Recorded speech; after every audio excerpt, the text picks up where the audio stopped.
नमस्कार, मेरा नाम है हर्ष। आप देख रहे हैं लर्निंग टू कोड चैनल और इस वीडियो में मैं आपको जावा के कॉन्सेप्ट से शुरू से लेके एंड तक समझा दूंगा। बिल्कुल क्लियर हो जाएंगे आपके कॉन्सेप्ट्स। बस आपको करना इतना है कि मेरे साथ इस वीडियो में एंड तक बने रहना है। तो चलिए शुरू करते हैं। सबसे पहले कंप्यूटर प्रोग्राम किसे कहते हैं? Computer program is a sequence of instructions given to computer to accomplish a task. इसका मतलब मैं आपको एग्जाम्पल देकर समझाता हूँ। देखिए, मान लीजिए मुझे 1 से लेकर 10 तक नंबर प्रिंट करवाने हैं अपने कंप्यूटर स्क्रीन के ऊपर। तो मैं पहले तो वाइल लूप चलवा दूंगा, उसके बाद मैं system dot out dot println का यूज करके जो मेरे लूप का वेरिएबल है उसे प्रिंट करवा दूंगा। तो मेरे अपने आप 1 से लेकर 10 तक नंबर प्रिंट हो जाएंगे स्क्रीन के ऊपर। तो इससे सबसे पहले हो क्या रहा है इस प्रोग्राम, कंप्यूटर प्रोग्राम में? पहले तो कंडीशन चेक होगी मेरे लूप की, अगर और उसके कंडीशन चेक होगी। अगर तो कंडीशन ट्रू होगी तो कंप्यूटर को इंस्ट्रक्शन मिलेगी कि आउटपुट शो कर दो, मतलब 1 से लेकर 10 तक नंबर प्रिंट करने शुरू कर दो। और अगर कंडीशन फॉल्स होगी तो कंप्यूटर को इंस्ट्रक्शन मिलेगी कि आप प्रोग्राम से बाहर आ जाओ और अपने जो नंबर है उसे प्रिंट करने बंद कर दो। तो ये जो इंस्ट्रक्शंस कंप्यूटर को मिल रही हैं, इन्हीं के सीक्वेंस को हम कंप्यूटर प्रोग्राम कहते हैं। ठीक है, चलिए आगे बढ़ते हैं। आगे हमारे पास है प्रोग्रामिंग। अभी प्रोग्रामिंग क्या होती है? Programming is the preparation and writing of programs for computer. इसका मतलब क्या हुआ?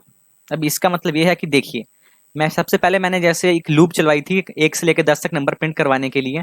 तो मैं फिर से चला लेता हूँ। While I is less than 10 system dot out dot println I. ठीक है, मेरे 1 से लेकर 10 तक नंबर प्रिंट हो जाएंगे और आई की वैल्यू मैं प्लस प्लस करता रहूंगा।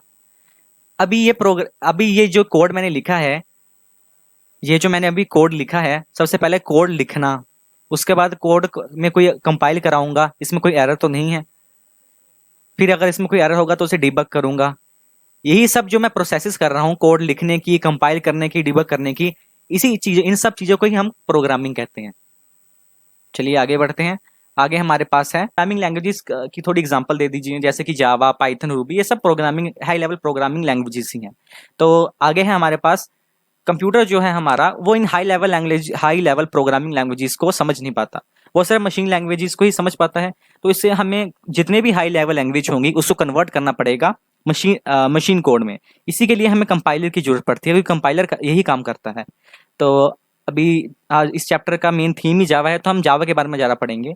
तो जावा किस किस चीज़ों में यूज़ होती है? सबसे पहले तो मोबाइल के जितने भी ऐप्स हैं उसमें जावा यूज़ होती है, और डेस्कटॉप ऐप्स बनाने में भी यूज़ होती है। उसके बहुत सारे यूजेस हैं। आगे जेवीएम क्या करता है? जेवीएम एक जावा वर्चुअल मशीन है जो कि कन्वर्ट करता है जावा कोड को बाइट कोड में।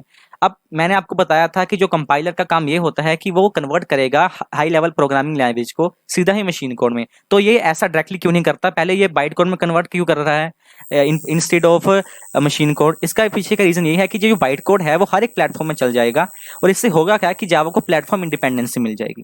तो एक और बेनिफिट मिलेगा जावा को। इसके लिए वो पहले तो जावा कोड को बाइट कोड में कन्वर्ट करता है, उसके बाद वो कन्वर्ट कर देता है बाइट कोड को मशीन कोड में। ठीक है, इसकी वजह से वो हर एक प्लेटफॉर्म में चल जाती है।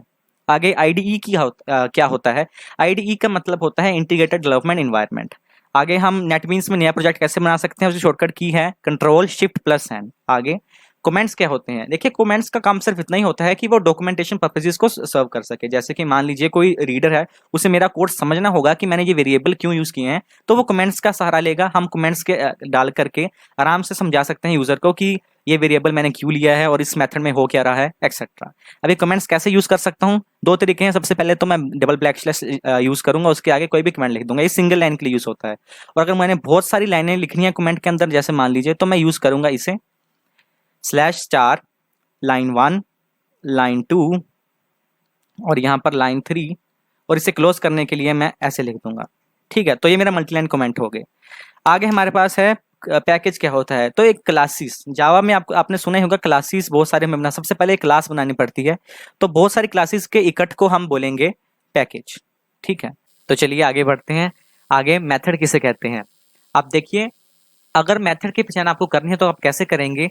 कहीं पर भी आपको ऐसी लाइन दिखी मिल जाए, पब्लिक वॉइड एक्स। अब एक्स की जगह कुछ भी हो सकता है, कोई भी नाम हो सकता है, और पब्लिक की जगह प्राइवेट भी हो सकता है, प्रोटेक्टेड भी हो सकता है।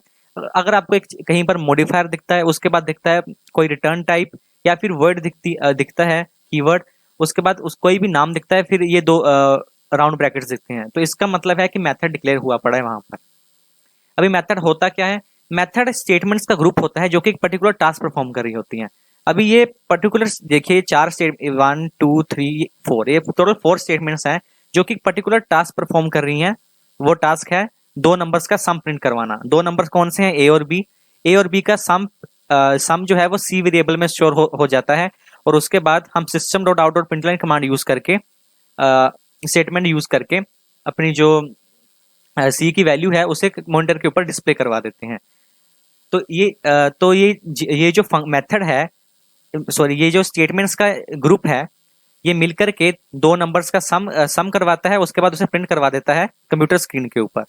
तो ये एक साथ ही काम कर रही हैं ताकि हमारा एडिशन हो सके दो नंबर्स का और मॉनिटर के ऊपर प्रिंट हो सके। तो ऐसे स्टेटमेंट्स के ग्रुप को हम बोलते हैं मेथड। तो चलिए आगे बढ़ते हैं। आपने हमेशा देखा होगा जब भी हम कोई क्लास बनाते हैं हम एक चीज जरूर लिखते हैं, पब्लिक स्टैटिक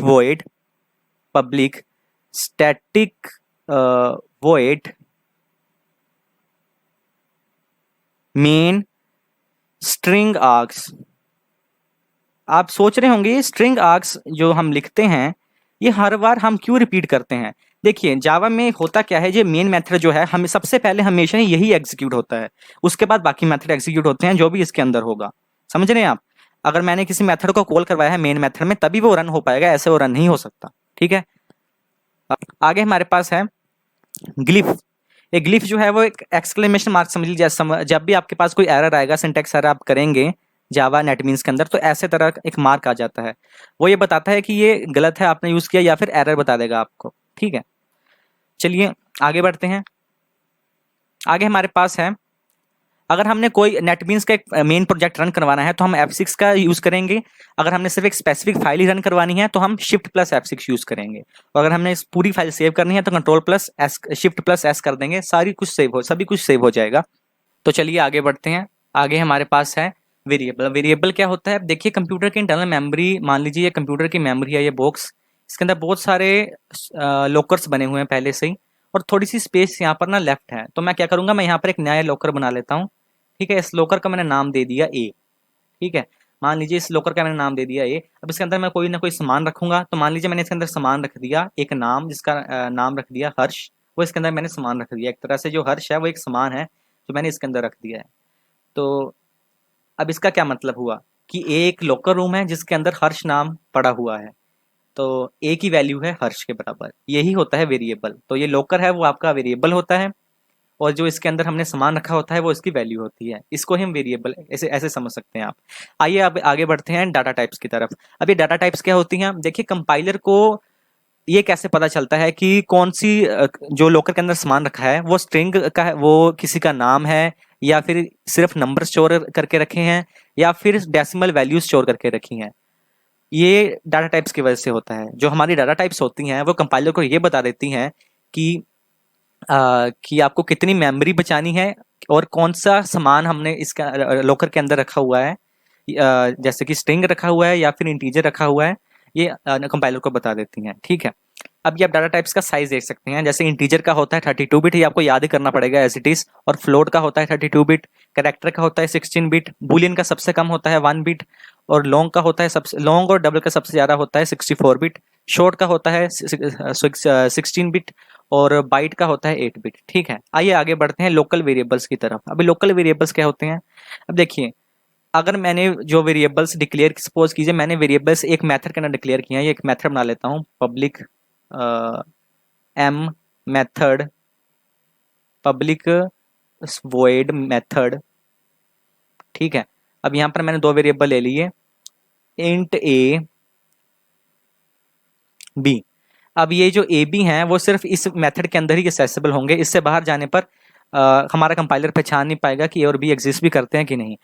ऐसे वेरिएबल्स को हम बोलेंगे लोकल वेरिएबल्स। ठीक है, अभी हम वेरिएबल्स को डिक्लेयर कैसे करना चाहिए, मतलब वेरिएबल का नामकरण हमें कैसे करना चाहिए ये बताया गया है। कैसे करते हैं? सबसे पहले तो आपको ध्यान रखना है कि वेरिएबल का नाम आप अंडरस्कोर से शुरू कर सकते हैं या फिर डॉलर साइन से। जैसे मैं लिख सकता हूँ $a=1, और मैं ऐसे भी लिख सकता हूँ अंडरस्कोर a=1। मुझे एक चीज और ध्यान रखनी, जो वेरिएबल है ऐसे ना लिख दूं, तो मुझे परसेंटेज साथ में लिखना है, ऐसा ना लिख दूं मैं परसेंट आगे एज लिख दूं। तो ये गलत हो जाएगा, मुझे एक साथ ही लिखना चाहिए, ठीक है। जैसे एक और एग्जांपल देता हूँ आपको, percentage of class 12 students, percentage अगर मैंने लिख दिया स्पेस डाल के ऑफ एक्स आई, तो ये गलत हो जाएगा, मुझे कोई स्पेस नहीं डालनी। वेरिएबल को हमेशा हमें ऐसे ही साथ जोड़ के लिखना पड़ता है। आप चाहे तो इसके अंदर अंडरस्कोर डाल सकते हैं तो ये चल जाएगा, हमें स्पेस नहीं डालनी है अगर एक वेरिएबल का नामकरण कर रहे हैं तो, ठीक है। उसके बाद जावा केस सेंसिटिव है। देखिए आप, परसेंटेज स्मॉल लोअर केस में और परसेंटेज अपर केस में सेम नहीं होंगे, ये आपको ध्यान रखना है, ठीक है। दोनों ही अलग होंगे जावा में। और जैसे कि जो हम वेरिएबल डिक्लेयर कर रहे हैं, आपको ये बात ध्यान रखनी है कि वो किसी कीवर्ड से मैच ना करता हो। मान लीजिए मैं एक इंटीजर वेरिएबल डिक्लेयर कर रहा हूँ, तो मैं नहीं लिख सकता int class is equal to 3, तो ये गलत हो जाएगा, क्योंकि क्लास एक रिजर्व्ड कीवर्ड है। हमें इसे रिजर्व्ड कीवर्ड को का नाम और वेरिएबल का नाम सेम नहीं होना चाहिए, ये बात याद रखनी है। और आगे बढ़ते हैं हम ऑपरेटर्स की तरफ। अभी ऑपरेटर्स क्या होते हैं? Operators are the special symbols, जैसे कि मान लीजिए int A is equal to 1 - 2। अभी ये जो माइनस है वो एक तरह का ऑपरेटर है जो कि इन 1 और 2 के ऊपर ऑपरेट कर रहा है, मतलब 1 में से 2 को सब्ट्रैक्ट कर रहा है, ठीक है। -1 ही आंसर आएगा। तो ये जो आंसर आ रहा है वो ऑपरेटर की वजह से आ रहा है, तो ठीक है। तो इसका क्या मतलब हुआ, ऑपरेटर्स कुछ स्पेशल सिंबल्स होंगे जो कि ऑपरेंड के ऊपर काम, ये दो है ऑपरेंड हैं, इनके ऊपर काम करेंगे ताकि एक रिजल्ट प्रोड्यूस हो सके। समझ रहे हैं आप? आइए आगे बढ़ते हैं। आगे हमारे पास है जावा के बारे में कुछ और बातें, आइए पढ़ते हैं। सबसे पहले तो जावा जो है हमारी वो कंट्रोल फ्लो में काम करती है। इसका क्या मतलब है कि जावा जो है हमारी वो इंस्ट्रक्शंस को सीक्वेंस में एग्जीक्यूट करेगी, मतलब एक के बाद एक, ऐसा नहीं कि पहले एक कर दिया फिर चौथा कर दिया फिर पांचवा। आगे सिलेक्शन स्ट्रक्चर के बारे में बात करते हैं।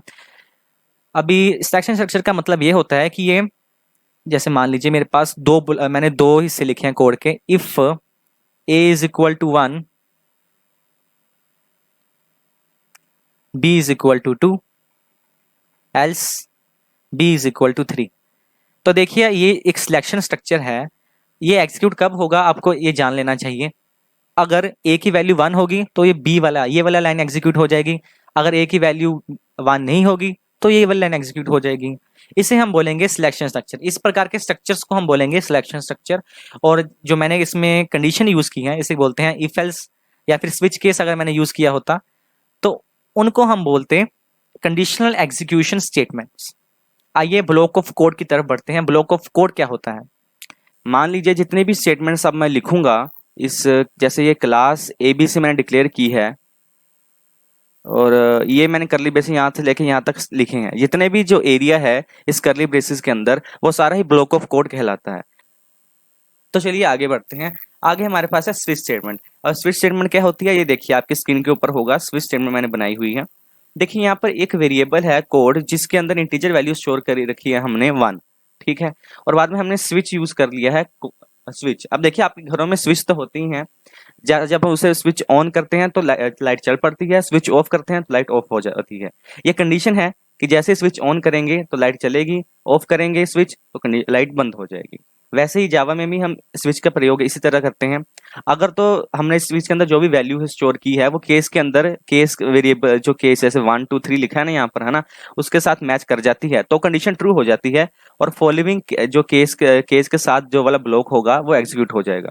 फॉर एग्जाम्पल कोड की वैल्यू अगर 2 होती तो ये वाला केस 2 ये एग्जीक्यूट होता और ये वाला पूरा ब्लॉक एग्जीक्यूट हो जाता, ठीक है।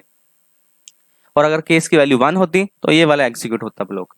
तो अभी केस कोड की वैल्यू 1 ही है और केस की वैल्यू इससे मैच हो रही है तो ये वाला ब्लॉक एग्जीक्यूट हो जाएगा। आप समझ रहे हैं? और अगर बाय चांस इसकी वैल्यू फॉल्स हो जाती, मतलब कोड की वैल्यू यहाँ पर 4 होती तो ये किसी से मैच ना करती, ठीक है। तो इस केस बाय डिफॉल्ट जो कि जो फॉल्स कंडीशन होती है हमारी, हमें डिफॉल्ट केस भी बनाना पड़ता है तो ये वाला ब्लॉक एग्जीक्यूट हो जाएगा, ठीक है। और ये ब्रेक स्टेटमेंट्स काफी इंपॉर्टेंट होती हैं। अगर हम ब्रेक स्टेटमेंट का प्रयोग ना करें तो हमारा जो कंट्रोल फ्लो होता है, इवन आपकी अगर कंडीशन ट्रू भी हो जाए नेक्स्ट ब्लॉक में एग्जीक्यूट करती रहेगी जब तक उसे ब्रेक नहीं मिल जाती। चलिए आगे बढ़ते हैं। हमारे पास आगे है इफ स्टेटमेंट। इफ स्टेटमेंट मैंने आपको पहले भी बता दिया था। ये जो इफ स्टेटमेंट है हमें मदद करती है ब्लॉक ऑफ कोड को एग्जीक्यूट करने में एक कंडीशन के आधार पर, या तो वो ट्रू होनी चाहिए या तो फॉल्स होनी चाहिए, ठीक है। ये मैंने आपको बता दिया था। आगे रिपीटेशन स्ट्रक्चर, ये देख लीजिए ये कैसे काम करते हैं। अभी रिपीटिशन स्ट्रक्चर के जो होते हैं वो सेम तरह की कंडीशन को बार बार रिपीट ही करे जाएंगे। अब इसका क्या मतलब है,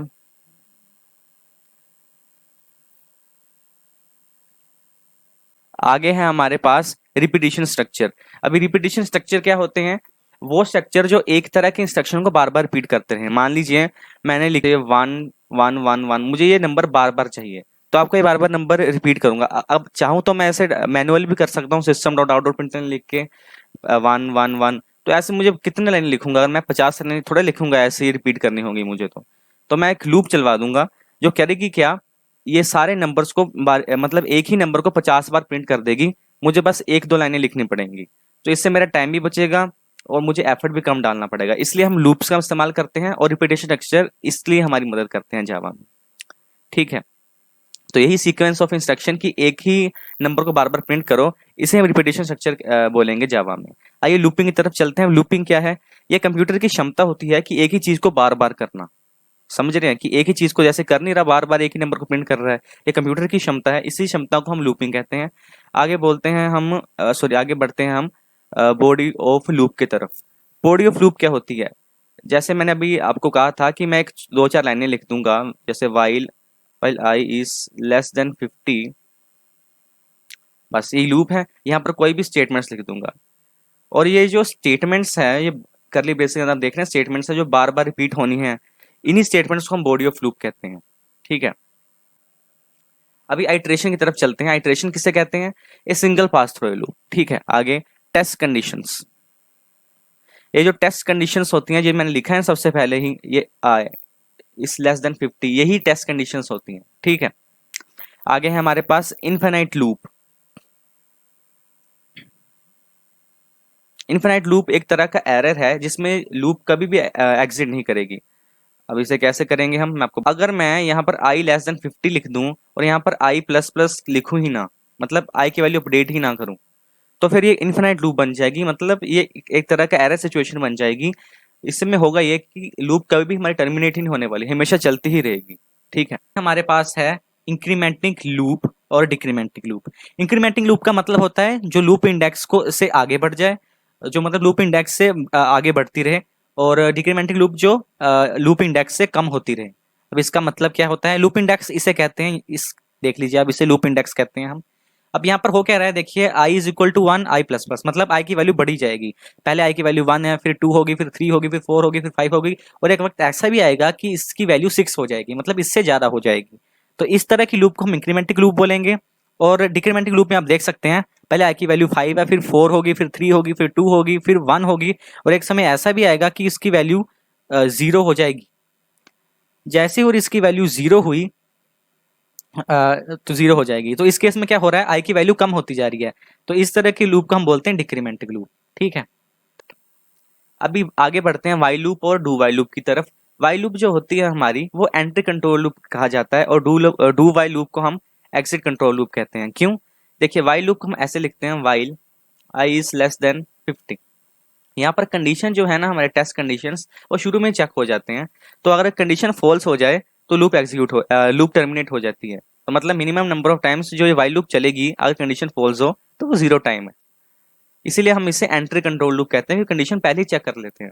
लेकिन डू वाइल लूप की बात करें तो उसमें हम ऐसे लिखते हैं, डू, यहाँ पर स्टेटमेंट्स दिखेंगे आप जो भी आपको चाहिए, और फिर while I is less then 50। यहाँ पर कंडीशन आप देख रहे हैं लास्ट में चेक हो रही है। तो इसमें नुकसान ये होता है कि ये जो हमारी कंडीशन जो है लास्ट में चेक होगी, तो अगर कंडीशन हमारी फॉल्स भी हो जाए तब भी लूप एक बार तो चल ही जाएगी। तो minimum number of times loop execute even if the condition is false is 1 time. आगे चलते हैं हम सिंटैक्स एरर्स की तरफ। अब देखिए, मैं लिखता हूँ एक कोड, एक लाइन लिखता हूँ, system dot out dot println hello. अभी मुझे बहुत जल्दी थी तो मैं भूल गया सेमीकोलन डालना। ठीक है, तो ये सेमीकोलन डालना अगर मैं भूल गया तो ये जावा को पता लग जाएगा और ये मुझे एरर दे देगा कि सेमीकोलन मिसिंग है, ये मैंने यहाँ पर नहीं डाला। ठीक है, तो इस तरह के एरर्स को बोलते हैं सिंटैक्स एरर। मतलब हमने पूरी तरह से जो सिंटैक्स होता है वो फॉलो नहीं किया, जिसकी वजह से एरर आ गया जावा में। ठीक है, तो चलिए आगे बढ़ते हैं। आगे हमारे पास है स्कोप ऑफ वेरिएबल। अभी स्कोप ऑफ वेरिएबल क्या होता है? स्कोप ऑफ वेरिएबल होता है एरिया जहां तक एक वेरिएबल असेसिबल हो। ठीक है, अभी मान लीजिए जैसे कि ये ए वेरिएबल है, इसका जो स्कोप है वो सिर्फ इन करली ब्रेसिस तक ही सीमित है। जैसे ही हम इन करली ब्रेसिस से बाहर आए, जैसे मैं यहां पर आ गया, इस जगह आ गया, तो मैं ए को असेस नहीं कर पाऊंगा। ठीक है, और इसी चीज को हम बोलते हैं स्कोप ऑफ वेरिएबल। चलिए आगे बढ़ते हैं, ऑफ बाय वन एरर की तरफ बढ़ते हैं। अब ऑफ बाय वन एरर का मतलब ये होता है कि मान लीजिए मैंने लूप चलवाई एक, while I less than 5, I plus plus. ठीक है, system dot out dot println first 5 natural numbers are. ठीक है, मैंने लिख दिया। तो मुझे एक्सपेक्ट कर रहा था कि मेरे 1 2 3 4 5 ये आउटपुट आएगी, लेकिन मुझे आउटपुट आई 1 2 3 4। ऐसा क्यों हुआ? क्योंकि आई इज लेस देन 5 है, इक्वल टू लेस देन और इक्वल टू 5 नहीं है।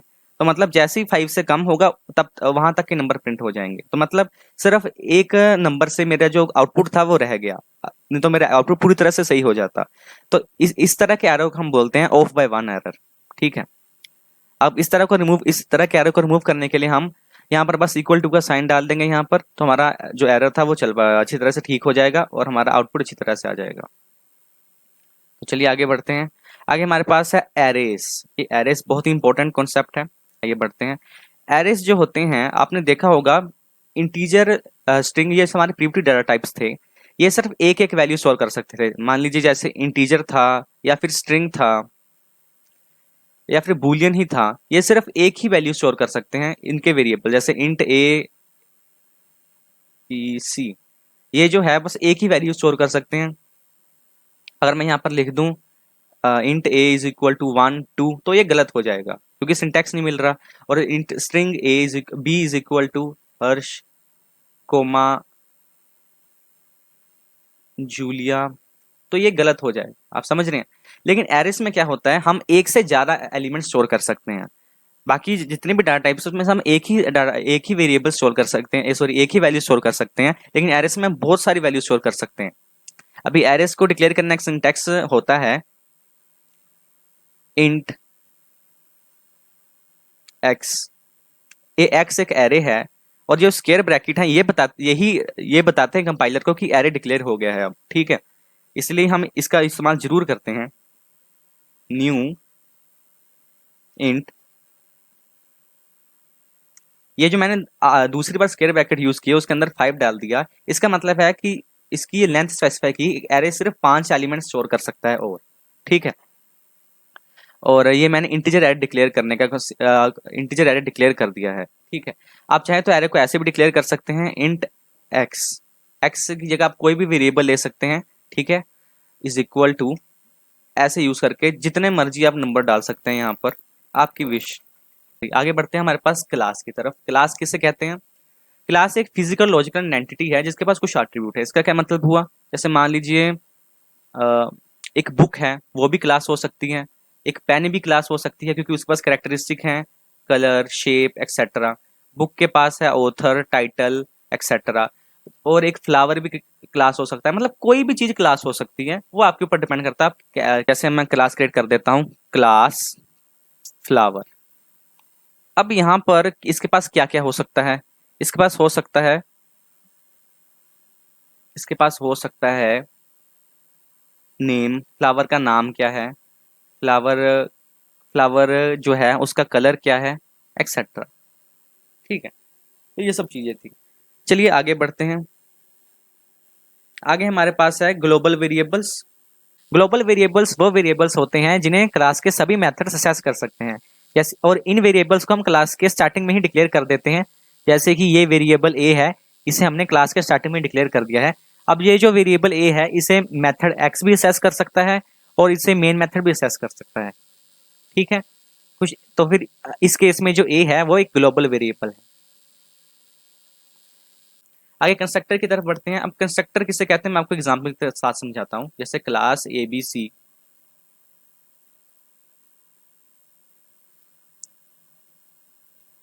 पब्लिक ए बी सी, ये लीजिए। अब ये देखिए, ये जो हमारा क्लास एबीसी है वो तो क्लास एबीसी है, और ये जो पब्लिक एबीसी मैंने लिखा है, क्लास एबीसी है वो क्लास है एक, और ये जो पब्लिक एबीसी है वो एक कंस्ट्रक्टर है जिसका सेम नाम है क्लास के नाम के साथ जैसा, और इसके इसके इसके पास पैरामीटर लिस्ट हो भी सकती है और नहीं भी हो सकती, पर इसके पास कोई रिटर्न टाइप नहीं होती। ठीक है, हम इसे एक तरह का मेथड कह सकते हैं। ठीक है,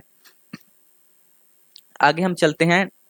ये डिफॉल्ट जो जितने भी डाटा मेंबर्स होंगे उनकी डिफॉल्ट वैल्यू यही इनिशियलाइज करता है, 0 एक्सेट्रा। ठीक, तो चलिए आगे बढ़ते हैं। आगे हमारे पास है डॉट ऑपरेटर। अब देखिए डॉट ऑपरेटर का इस्तेमाल हम क्यों करते हैं। मान लीजिए मैंने एक क्लास बनाई है ABC2, ठीक है, और मुझे अचानक याद आया कि मुझे ABC2 क्लास में क्लास ABC का एक मेथड चाहिए होगा जो उस क्लास में पड़ा वो बिल्कुल सेम ही है, तो मैं उसे दोबारा नहीं बनाना चाहता। तो मैं करूंगा क्या, मैं इस क्लास ABC2 में इस क्लास ABC2 में क्लास ABC का ऑब्जेक्ट बनाकर डॉट ऑब्जेक्ट बनाकर, ठीक है, डॉट ऑपरेटर की मदद से उस मेथड को, इस क्लास ABC के मेथड को यूज कर लूंगा या एक्सेस कर लूंगा। इससे मेरा काम भी हो जाएगा और मेरा वक्त भी बच जाएगा।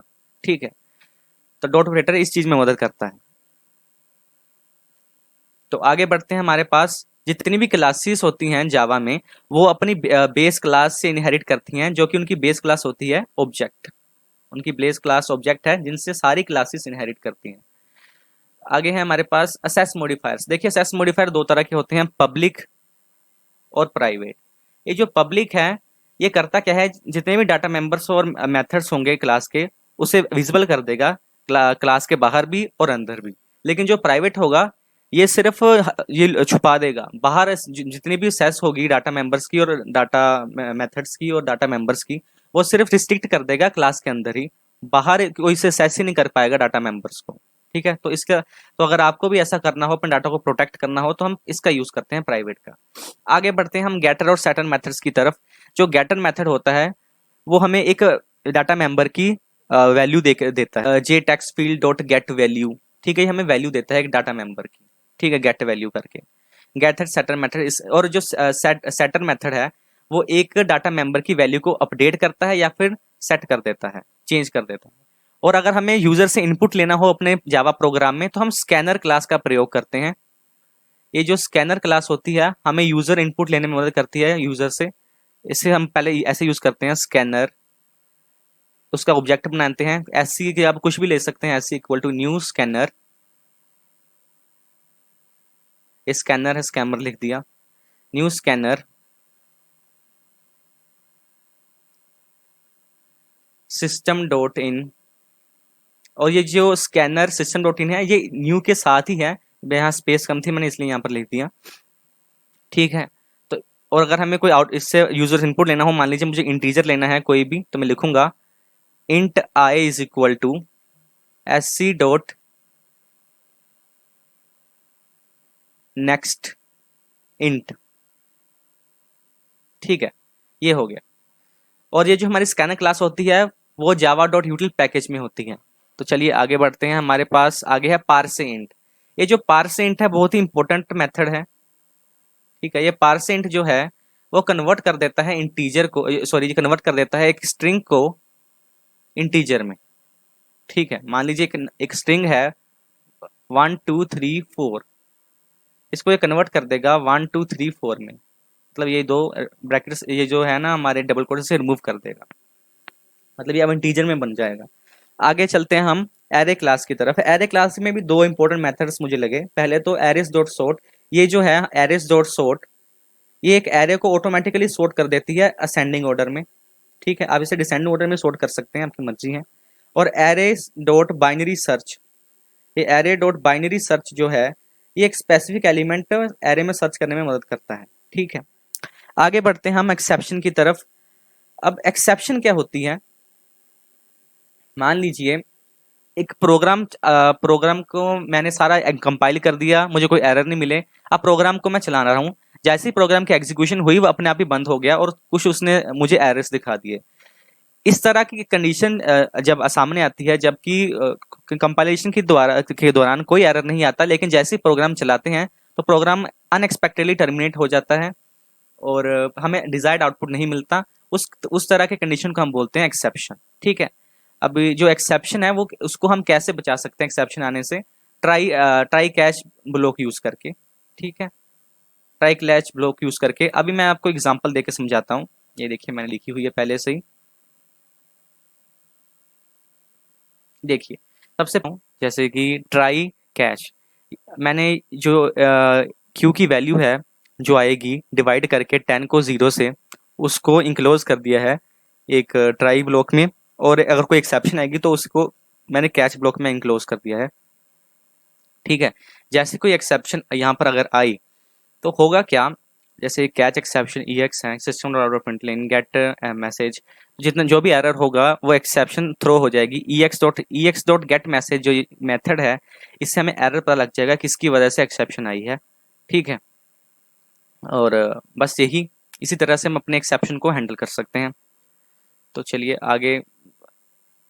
और फाइनली ब्लॉक ये जो होता है वो ट्राई ब्लॉक के बाद एग्जीक्यूट होता है। ठीक है, ये आपको याद रखना है, ये कैच ब्लॉक के बाद एग्जीक्यूट नहीं होता। ये फाइनली ब्लॉक जो है वो ट्राई ब्लॉक जैसे ही अच्छी तरह से एग्जीक्यूट हो जाएगा प्रॉपरली, अगर उसमें कोई एरर ना होगा तो ही फाइनली ब्लॉक एग्जीक्यूट होता है, नहीं तो ये नहीं होता। अभी ट्राई ब्लॉक जो होता है वो एक्सेप्शन डिटेक्ट करता है, अगर नहीं होती तो वो एग्जीक्यूट हो जाता है प्रॉपरली, और उसके बाद फाइनल ब्लॉक एग्जीक्यूट हो जाता है जैसे ट्राई ब्लॉक एग्जिट करता है। और कैच ब्लॉक तब एक्सेप्शन थ्रो करने में मदद करता है बस। ठीक है, और गेट मैसेज मैंने आपको बता दिया था, एरो को प्रिंट करने में मदद करेगा जो एक्सेप्शन आई है। और फिर आगे के जो मेथड्स हैं, drive manager dot get connection, ये सारे एसक्यूएल को जावा को में कनेक्ट करने के लिए मदद करते हैं। जैसे देखिए drive manager dot get connection, ये हमें कनेक्शन ऑब्जेक्ट रिटर्न कर देता है। और जो क्रिएट स्टेटमेंट है, ये हमें एक स्टेटमेंट ऑब्जेक्ट रिटर्न करती है ताकि हम एसक्यूएल स्टेटमेंट्स डाटाबेस में भेज सकें।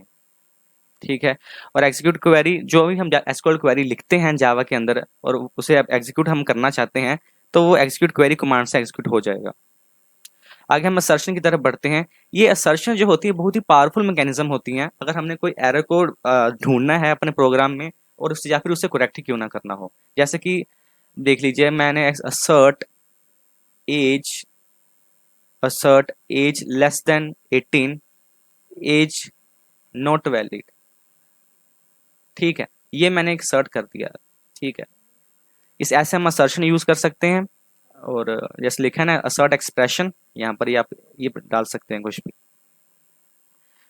आगे असर्शन का हम यूज कैसे कर सकते हैं, आपको कुछ नहीं करना, बस वीएम ऑप्शन में जाना है और वहां पर टाइप कर देना है स्लैश सॉरी ऐसे ऐसे और फिर ईए, बिल्कुल ऐसे ही डालना है ईए। उसके बाद एक मल्टी थ्रेडेड प्रोग्राम क्या किसे कहते हैं, देखिए मल्टी थ्रेडेड प्रोग्राम जो होता है हमारा,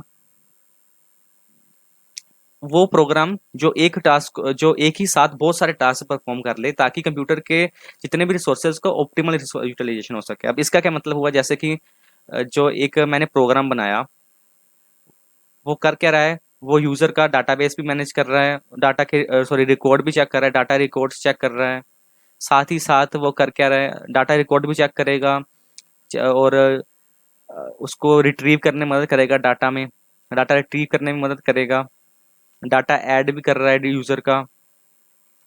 तो एक ही साथ वो 3 टास्क परफॉर्म कर रहा है, तो इस तरह के प्रोग्राम को हम बोलते हैं मल्टी थ्रेडेड प्रोग्राम। अभी थ्रेड 2 तरह से क्रिएट हो सकते हैं। पहले तो आप क्या कर सकते हैं, एक्सटेंड कर दीजिए थ्रेड क्लास से, या फिर आप इंप्लीमेंट कर सकते हैं रनेबल इंटरफेस। और जो थ्रेड क्लास होती है हमारी, वो java.lang पैकेज में होती है। अब मैं आपको बना के बताता हूँ कैसे हम थ्रेड क्रिएट कर सकते हैं। जैसे मान लीजिए एक क्लास एबीसी, मैं एक्सटेंडिंग थ्रेड क्लास यूज कर रहा हूँ, class ABC x tends thread.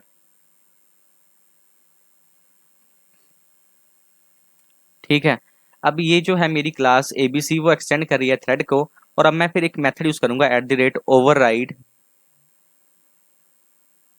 Public void run। बस यहाँ पर मैं अपना कोई भी स्टेटमेंट लिख दूंगा और बस मेरा थ्रेड बन गया। यहाँ पर लिख दूंगा मैं public static void main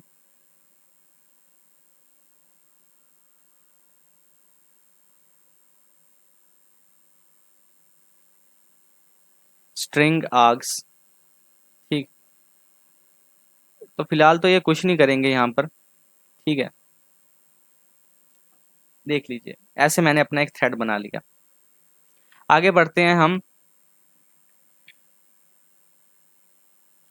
thread के कुछ मेथड्स की तरफ, जैसे थ्रेड एग्जीक्यूशन कैसे स्टार्ट कर सकते हैं यूजिंग स्टार्ट।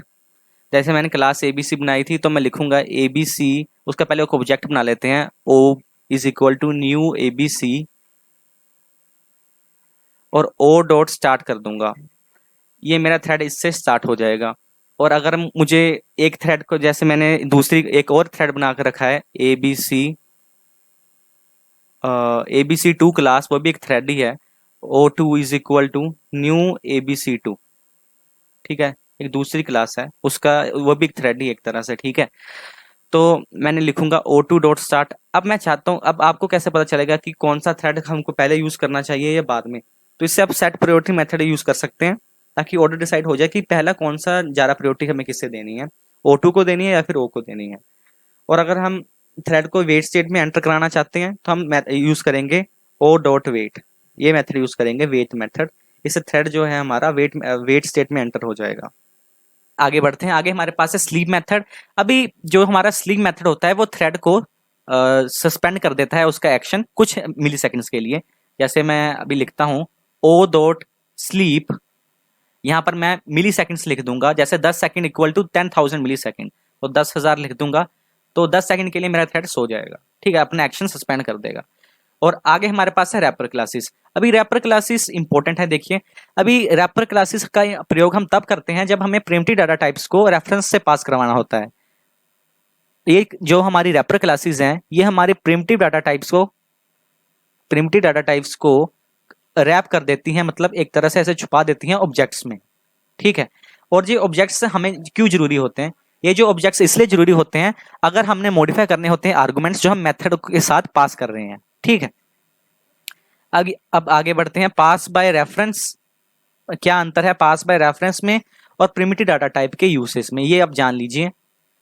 और जो मैंने आपको यहाँ पर आप स्क्रीन के ऊपर देख पा रहे होंगे कि प्रिमिटिव डाटा टाइप्स और प्रिमिटिव डाटा टाइप्स की रैपर क्लास कौन सी है, ये आपको एज इट इज ही याद रखनी है, ठीक है, एज इट इज। जैसे कैरेक्टर की है कैर की है कैरेक्टर, इंट की है इंटीजर, बुलियन की है कैपिटल बी और बुलियन, फ्लोट की फिर फ्लोट, और फ्लोट, बाकी फ्लोट से लेके वाइट तक सारी सेम ही है, बस उनके फर्स्ट लेटर कैपिटल है, ठीक है। आगे पास बाय रेफरेंस में चलते हैं। जैसे पास बाय रेफरेंस को आप समझ सकते हैं कुछ इस प्रकार से कि integer a is equal to new integer 50। अब इसमें जो a है ये एक रेफरेंस है कंप्यूटर के इंटरनल मेमोरी में, reference for computers internal memory, ठीक है, कंप्यूटर के इंटरनल मेमोरी के लिए एक रेफरेंस होगा। पर जो यहां पर मैं प्रिमिटिव डाटा डिक्लेयर करता हूं एक int a is equal to 3, और ये जो यहां पर a है ये एक तरह से कंप्यूटर के इंटरनल मेमोरी के का लोकेशन है, कंप्यूटर के इंटरनल मेमोरी का लोकेशन है। तो इसी के साथ हमारा आईटी का चैप्टर 3 जो कि था fundamentals of Java programming complete हो चुका है।